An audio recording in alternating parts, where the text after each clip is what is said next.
Iba talaga ang sarap ng native, tumatak sa isipan, dito ako bilib. Lalo na kapag ganito nasisilaban bago pakuluan. Sa natural na paraan pwede mo din subukan basta legal ang pinanggalingan.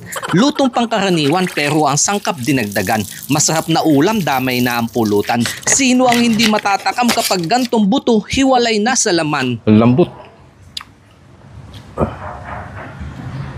Itag na baboy ramo. Ito yung ginawa ko nung nakaraang linggo kung napanood mo.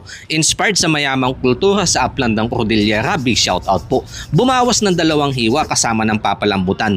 Dito na isinalang paminta unang binudburan. Sumunod ang sibuyas, bango na kailangan kinuha sa tanglad. Chicken cube sa lasa, patis pinaalatan. Sa dami ng pinagdaanan, pinaubaya sa kasirola ang pakuluan. Tiwala ako dyan. Tinola pero gagamit ako ng sayote sa halip na papaya. Huwag kang mag-alala te, sustansya at lasa walang pinagkaiba. Nakasalang binalikan, saktong lambot na ng laman. Kaya nalinis ang gulay-gulay dito na isinabay. Wala ng dahon at panghuli siling panigang inilagay. Mahabol init na sabaw agad na inayos sa lamesa. Patis pinisatan sa chili mansi, masarap ang sausaw. Tinola na may itag na baboy ramo, ayari ang kaning bahaw. Lapit sa Diyos Ama biyayang nasa harapan. Masarap na ulam, umulan, umaraw. To the hagod mayang.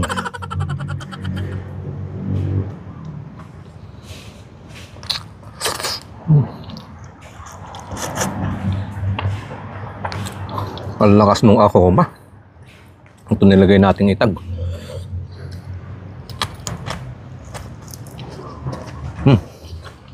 Medyo makunat pa nga lang po yung balat. Pero yung laman, pwede na.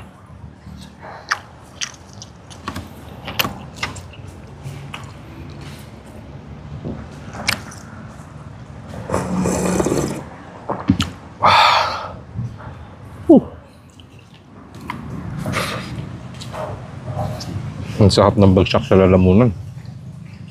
Yun. Ito pa manok mo. Ang lambot.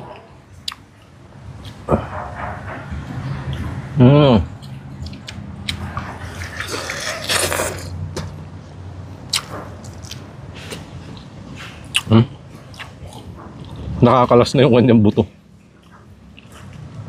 Panalo.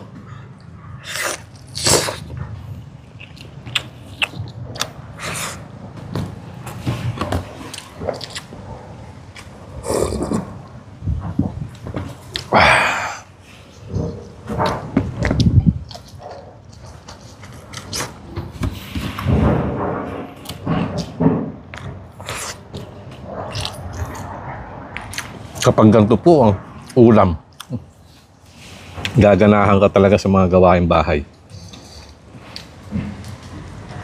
Wow! Laman loob.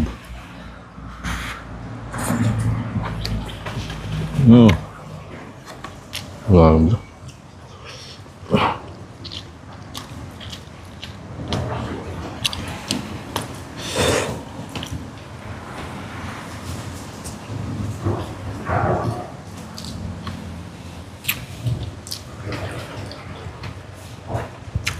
Panalo ang bawat subok.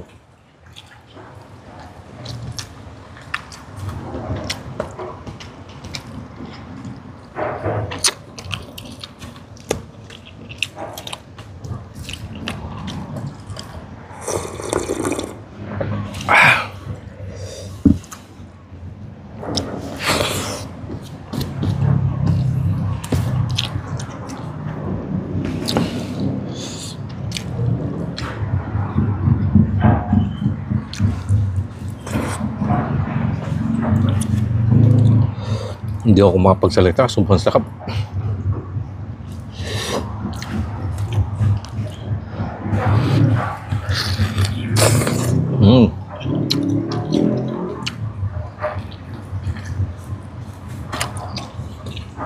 Unahin ko muna yung mga buto-buto, laman loob.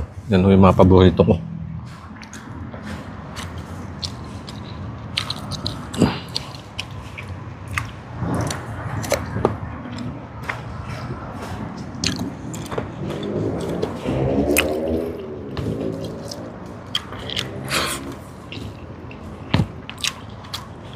Kung matigas-tigas po yung ngipin, masarap naman siyang dinudurog-durog.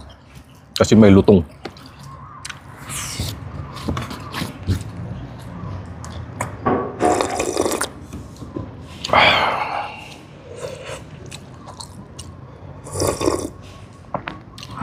Talagang nanuot po yung lasa sa sabaw.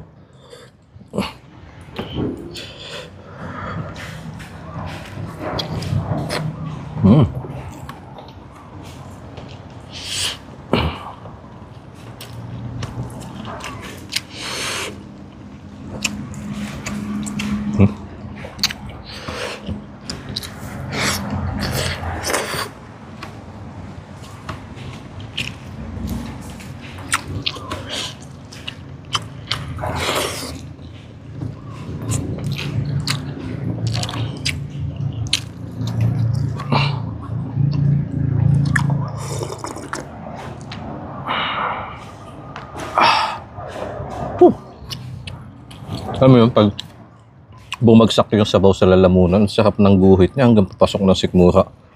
Ramdam na ramdam.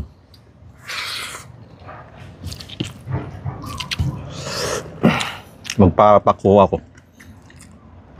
Kaya sakto lang yung nilabas kong kanin. Dahil madami pong karne na uubusin. Maraming salamat po ulit kanayan sa pagsama sa isa na naman pagkain bukid na aking naihain. Kain po tayo.